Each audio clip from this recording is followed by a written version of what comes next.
Hello friends, नमस्कार।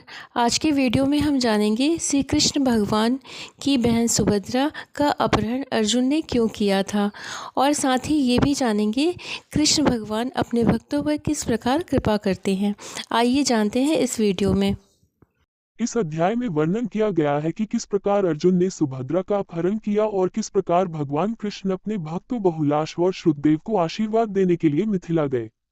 जब राजा परीक्षित अपनी दादी सुभद्रा देवी के विवाह के बारे में जानना चाहते थे, तो श्री सुखदेव गोस्वामी ने कहा, तीर्थ यात्रा पर जाते समय अर्जुन ने सुना कि भगवान बलदेव अपनी बहन सुभद्रा का विवाह दुर्योधन से करना चाहते हैं। सुभद्रा का अपहरण करने और स्वयं उससे विवाह करने की इच्छा से अर्जुन ने सन्यासी का वेश धारण किया और द्वारका चले गए। उनका वेश इतना प्रभावशाली था कि न तो बलराम और न ही द्वारका के अन्य निवासी उन्हें पहचान पाए, बल्कि सभी ने उन्हें वैष्णव भिक्षु के योग्य सम्मान दिया। इस प्रकार वर्षा ऋतु के 4 महीने बीत गए। एक दिन अर्जुन को भगवान बलराम के घर भोजन का निमंत्रण मिला।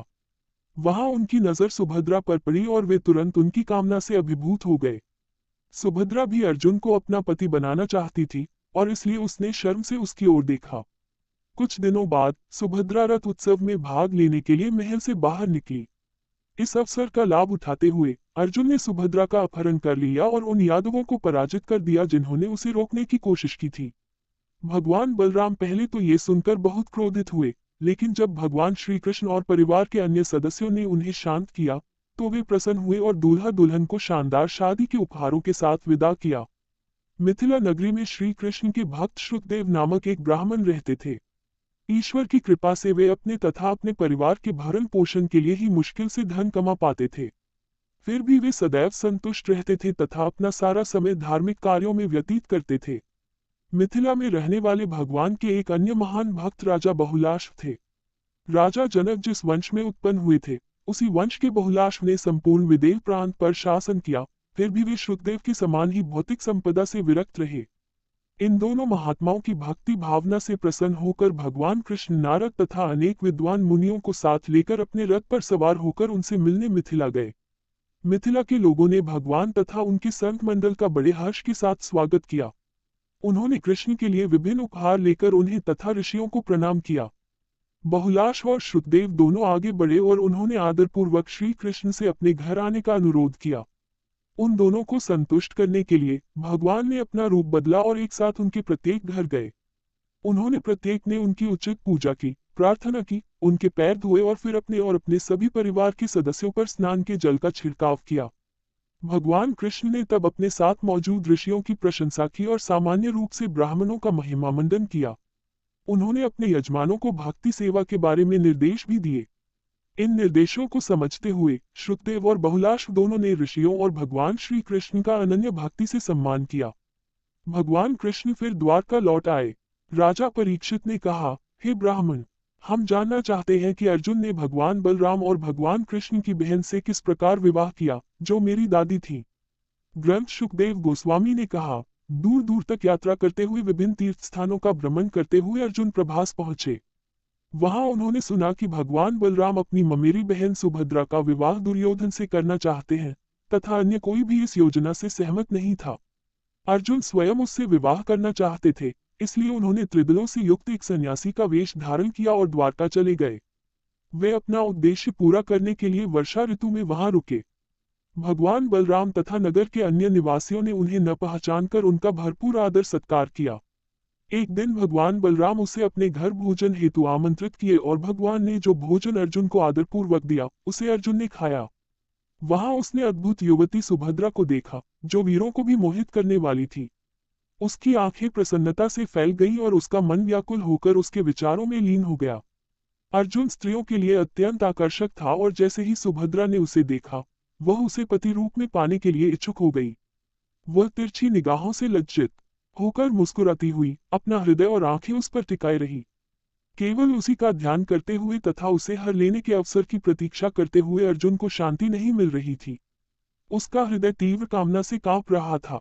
एक बार भगवान के सम्मान में आयोजित एक महान मंदिर उत्सव के अवसर पर सुभद्रा एक रथ पर सवार होकर किलेनुमा महल से बाहर निकली और उस समय महारथी अर्जुन ने अवसर पाकर उनका अपहरण कर लिया।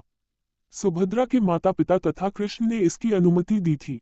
अपने रथ पर खड़े होकर अर्जुन ने अपना धनुष उठाया और उन वीर योद्धाओं तथा महल के रक्षकों को भगा दिया, जो उसका रास्ता रोकने की कोशिश कर रहे थे।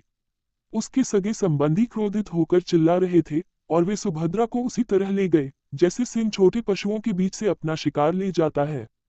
जब भगवान बलराम ने सुभद्रा के अपहरण के बारे में सुना तो वे पूर्णिमा के समुद्र की तरह व्याकुल हो गए, किंतु भगवान कृष्ण ने आदरपूर्वक उनके चरण पकड़ लिए और अन्य परिवारजनों के साथ मिलकर उन्हें सारा मामला समझाकर शांत किया। तब भगवान बलराम ने प्रसन्नतापूर्वक वर वधू को हाथी, रथ, घोड़े तथा दास दासियां आदि बहुमूल्य विवाह उपहार भेजे। शुकदेव गोस्वामी ने आगे कहा, कृष्ण का एक भक्त था, जिसका नाम श्रुतदेव था, जो एक प्रथम श्रेणी का ब्राह्मण था।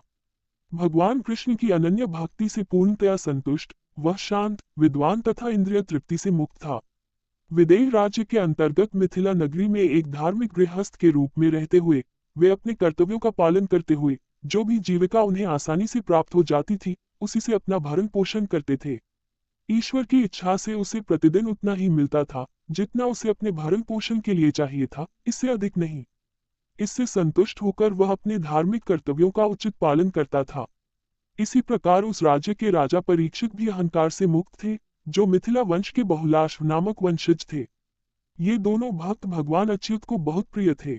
उन दोनों से प्रसन्न होकर भगवान अपने रथ पर सवार हुए, जिसे दारुक लाया था, और मुनियों के समूह के साथ विदेह की यात्रा की। इन ऋषियों में नारद, वामदेव, अत्रि, कृष्णद्वैपायन, व्यास, परशुराम, असित, अरुणि, में बृहस्पति, कण्व, मैत्रेय तथा च्यवन शामिल थे। हे राजन, भगवान जिस जिस नगर या कस्बे से गुजरे, लोग हाथों में जल का अर्घ्य लेकर उनकी पूजा करने के लिए आगे आए, मानो ग्रहों से घिरे हुए उदित होते हुए सूर्य की पूजा कर रहे हों। आनर्त, धन व कुरुजांगल, कंत, मत्स्य, पंचाल, कुंती, मधु, केकय, कौशल, अर्ण तथा अन्य अनेक राज्यों के नर नारियों ने भगवान कृष्ण के कमल सदृश मुख की अमृतमय सुंदरता का अपने नेत्रों से पान किया, जो उदार मुस्कान तथा स्नेहमयी चितवन से सुशोभित थी। तीनों लोकों के गुरु भगवान कृष्ण ने अपने दर्शनार्थ आए लोगों पर दृष्टि डालने मात्र से ही उन्हें भौतिकता के अंधत्व से मुक्त कर दिया। इस प्रकार जब उन्होंने उन्हें अभय तथा दिव्य दृष्टि प्रदान की, तो उन्होंने देवताओं तथा मनुष्यों को अपना यश गाते सुना, जो संपूर्ण ब्रह्मांड को पवित्र करने वाला तथा समस्त दुर्भाग्य का नाश करने वाला है। धीरे धीरे वे विदेह पहुंचे। हे राजन, ये सुनकर कि भगवान अच्युत आए हैं, विदेह के नगरों तथा ग्रामों के निवासी प्रसन्नतापूर्वक अपने हाथों में भेंटें लेकर उनका स्वागत करने के लिए आगे आए। ज्यों ही लोगों ने भगवान उत्तम श्लोक को देखा, उनके चेहरे तथा हृदय स्नेह से खिल उठे। उन्होंने अपने सिर के ऊपर हथेलियां जोड़कर भगवान तथा उनके साथ आए हुए ऋषियों को, जिनके विषय में उन्होंने पहले केवल सुना था, प्रणाम किया। मिथिला के राजा तथा श्रुतदेव दोनों ही भगवान के चरणों पर गिर पड़े और सोचने लगे कि ब्रह्मांड के आध्यात्मिक गुरु केवल उन पर दया दिखाने के लिए ही वहां आए हैं। ठीक उसी समय राजा मैथिल तथा श्रुतदेव दोनों हाथ जोड़कर आगे बढ़े और ब्राह्मण मुनियों सहित दशारहदेव को अपना अतिथि बनाने के लिए आमंत्रित किया। भगवान ने उन दोनों को प्रसन्न करने की इच्छा से दोनों के निमंत्रण स्वीकार कर लिए। इस प्रकार वे एक साथ दोनों के घर गए, और कोई भी उन्हें दूसरे के घर में प्रवेश करते हुए नहीं देख सका। जब जनकवंशी राजा बहुलाश ने भगवान कृष्ण को यात्रा से थके हुए मुनियों के साथ दूर से अपने घर की ओर आते देखा, तो उन्होंने तुरंत उनके लिए सम्मानपूर्ण आसन लगवा दिए।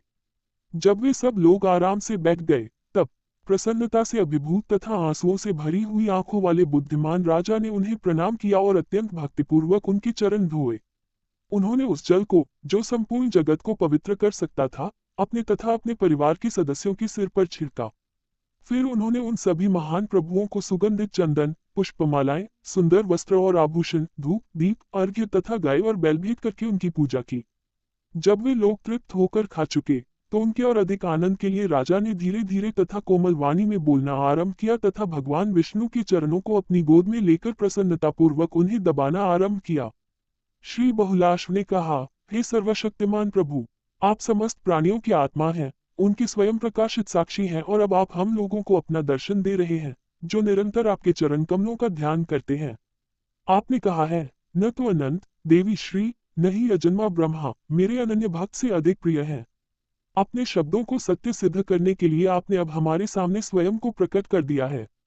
इस सत्य को जानने वाला कौन व्यक्ति आपके चरण कमलों को कभी त्यागेगा, जबकि आप स्वयं को उन शांत मुनियों को देने के लिए तत्पर हैं, जो किसी भी चीज को अपना नहीं कहते।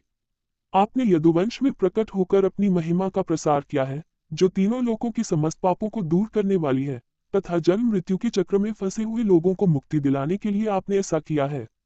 हे पूर्ण पुरुषोत्तम भगवान कृष्ण, जिनकी बुद्धि सदैव प्रतिबंधित है, आपको नमस्कार है। उन नर नारायण मुनि को नमस्कार है जो सदैव पूर्ण शांतिपूर्वक तपस्या करते हैं। हे सर्वव्यापी, आप इन ब्राह्मणों सहित हमारे घर में कुछ दिन निवास करें तथा अपने चरणों की धूलि से इस निमिवंश को पवित्र करें। श्री सुखदेव गोस्वामी ने आगे कहा, राजा द्वारा इस प्रकार आमंत्रित किए जाने पर जगतपालक भगवान ने मिथिला की पुरुषों तथा स्त्रियों को सौभाग्य प्रदान करने के लिए कुछ समय तक ठहरने की सहमति दे दी। सुखदेव ने भगवान अच्युत का अपने घर में उसी उत्साह के साथ स्वागत किया जैसा कि राजा बहुलाश्व ने किया था। भगवान तथा ऋषियों को प्रणाम करके सुखदेव अपना शाल लहराते हुए बड़े आनंद से नाचने लगे। घास और दर्भ की चटाई लाकर उन पर अपने अतिथियों को बैठाकर उन्होंने स्वागत वंदन किया और अपनी पत्नी के साथ मिलकर बड़ी प्रसन्नता से उनके पैर धोए। पुण्यात्मा सुखदेव ने स्नान के जल से अपने आप को, अपने घर को तथा अपने परिवार को खूब सींचा। उन्हें अत्यंत प्रसन्नता हुई और उन्होंने अनुभव किया कि अब उनकी सारी इच्छाएं पूरी हो गई हैं। उन्होंने उन्हें फल, उशीर की जड़, शुद्ध अमृतमय जल, सुगंधित मिट्टी, तुलसी के पत्ते, कुश तथा कमल पुष्प जैसी सहज उपलब्ध शुभ वस्तुओं से पूजा की तथा उन्हें सतोगुण को बढ़ाने वाला भोजन अर्पित किया। उसने सोचा, मैं गृहस्थ जीवन के अंधे कुएं में फंसकर भगवान कृष्ण से कैसे मिल सका, और मैं इन महान ब्राह्मणों से कैसे मिल सका जो सदैव अपने हृदय में भगवान को रखते हैं। निस्संदेह उनके चरणों की धूल ही समस्त तीर्थों का आश्रय है। जब उसके अतिथिगण सुखपूर्वक बैठ गए तथा उनका समुचित स्वागत किया गया, तो सुखदेव अपनी पत्नी, बच्चों तथा अन्य आश्रितों के साथ उनके पास आकर बैठ गए। तत्पश्चात भगवान के चरण दबाते हुए उन्होंने कृष्ण तथा ऋषियों को संबोधित किया। सुखदेव ने कहा, ऐसा नहीं है कि हमने आज ही परम पुरुष के दर्शन प्राप्त किए हैं, अपितु हम तो तब से उनके साथ संगति करते आ रहे हैं, जब से उन्होंने अपनी शक्तियों से इस ब्रह्मांड की रचना की तथा अपने दिव्य रूप में इसमें प्रवेश किया। भगवान उस सोए हुए व्यक्ति के समान है जो अपनी कल्पना में एक अलग संसार बना लेता है और फिर अपने स्वप्न में प्रवेश कर स्वयं को उसके भीतर देखता है। आप उन शुद्ध चेतना वाले व्यक्तियों के हृदय में स्वयं को प्रकट करते हैं जो निरंतर आपके विषय में सुनते हैं, आपका कीर्तन करते हैं, आपकी पूजा करते हैं, आपका गुणगान करते हैं तथा आपस में आपके विषय में वार्तालाप करते हैं। यद्यपि आप हृदय में निवास करते हैं, किंतु आप उन लोगों से बहुत दूर हैं जिनका मन भौतिक कर्म में उलझकर विचलित रहता है। निस्संदेह कोई भी व्यक्ति अपनी भौतिक शक्तियों से आपको नहीं समझ सकता, क्योंकि आप केवल उन लोगों के हृदय में ही प्रकट होते हैं जिन्होंने आपके दिव्य गुणों की सराहना करना सीख लिया है। मैं आपको नमस्कार करता हूँ। आप परम सत्य को जानने वाले लोगों द्वारा परमात्मा के रूप में अनुभव किए जाते हैं, जबकि आप अपने काल रूप में विस्मृत आत्माओं को मृत्यु देते हैं। आप अपने अकारण आध्यात्मिक रूप में तथा इस ब्रह्मांड के सृजित रूप में प्रकट होते हैं। इस प्रकार एक साथ अपने भक्तों की आंखें खोलते हैं तथा भक्तों की दृष्टि में बाधा डालते हैं। हे प्रभु, आप ही परमात्मा हैं और हम आपके सेवक हैं। हम आपकी सेवा कैसे करें? हे प्रभु, आपके दर्शन मात्र से ही मानव जीवन के सभी कष्ट दूर हो जाते हैं। श्री सुखदेव गोस्वामी ने कहा, सुखदेव के ये वचन सुनकर अपने शरणागत भक्तों के संकट दूर करने वाले भगवान ने सुखदेव का हाथ अपने हाथ में ले लिया और मुस्कुराते हुए उनसे इस प्रकार बोले। भगवान ने कहा, हे ब्राह्मण, तुम्हें ये जानना चाहिए कि ये महान ऋषिगण तुम्हें आशीर्वाद देने के लिए ही यहाँ आए हैं। वे मेरे साथ संपूर्ण लोकों में भ्रमण करते हैं तथा उन्हें अपने चरणों की धूल से पवित्र करते हैं। देवस्थानों, तीर्थस्थानों तथा पवित्र नदियों के दर्शन, स्पर्श तथा पूजन से मनुष्य धीरे धीरे शुद्ध हो सकता है, किंतु महात्मा मुनियों की कृपा दृष्टि मात्र से ही वह फल तुरंत प्राप्त कर सकता है। ब्राह्मण अपने जन्म से ही इस संसार के समस्त जीवों में श्रेष्ठ है और जब वह तपस्या, विद्या तथा आत्म संतुष्टि से संपन्न हो जाता है, तो वह और भी अधिक श्रेष्ठ हो जाता है। फिर मेरी भक्ति की तो बात ही क्या है। मेरा अपना चतुर्भुज रूप भी मुझे ब्राह्मण से अधिक प्रिय नहीं है। विद्वान ब्राह्मण अपने भीतर समस्त वेदों को समाहित करता है, जिस प्रकार मैं अपने भीतर समस्त देवताओं को समाहित करता हूँ। इस सत्य से अनभिज्ञ मूर्ख लोग विद्वान ब्राह्मण की उपेक्षा करते हैं तथा ईर्ष्यावश उसका अपमान करते हैं, जो मुझसे अभिन्न होने के कारण उनका गुरु तथा आत्मा है। वे केवल मेरे अर्चाविग्रह रूप जैसे प्रत्यक्ष देवत्व को ही पूजनीय मानते हैं। चूंकि ब्राह्मण ने मुझे अनुभव कर लिया है, अतः वह इस ज्ञान में दृढ़तापूर्वक स्थित हो जाता है कि ब्रह्मांड की प्रत्येक चर तथा अचर वस्तु तथा इसकी सृष्टि के मूल तत्व भी मुझसे ही विस्तारित व्यक्त रूप है। अतः हे ब्राह्मण, तुम्हें इन ब्राह्मण मुनियों की उसी श्रद्धा से पूजा करनी चाहिए जैसी तुम मुझ में रखते हो। यदि तुम ऐसा करोगे तो तुम मेरी प्रत्यक्ष पूजा करोगे जो तुम अन्यथा नहीं कर सकते, चाहे तुम अपार धन अर्पित क्यों न कर रहे हो। श्री शुक ने कहा, इस प्रकार अपने प्रभु द्वारा आदेशित होकर शुकदेव ने अनन्य भक्ति से श्री कृष्ण तथा उनके साथ आए श्रेष्ठ ब्राह्मणों की पूजा की तथा राजा बहुलाश ने भी वैसा ही किया। इस प्रकार शुकदेव तथा राजा दोनों ने परम दिव्य गति को प्राप्त किया। हे राजन, इस प्रकार अपने भक्तों के प्रति समर्पित भगवान अपने दो महान भक्तों शुकदेव तथा बहुलाश के पास कुछ समय तक रहे तथा उन्हें उत्तम संतों का आचरण सिखाया। तत्पश्चात भगवान द्वारका लौट गए। ऐसी ही रोचक जानकारी के साथ आप सब बने रहिए फ्रेंड्स। और महाभारत की कथाएं सुनना अच्छा लगता हो, रामायण की कथाएं सुनना अच्छा लगता हो, या भगवान जी की कथाएं सुनना अच्छा लगता हो, या पूजा पाठ से रिलेटिव कोई भी जानकारी चाहिए, या तीर्थ व्रत के बारे में कुछ भी जानना है, please like comment subscribe share. Thank you friends, हम फिर मिलेंगे अगले वीडियो में। तब तक के लिए नमस्कार, जय श्री कृष्णा।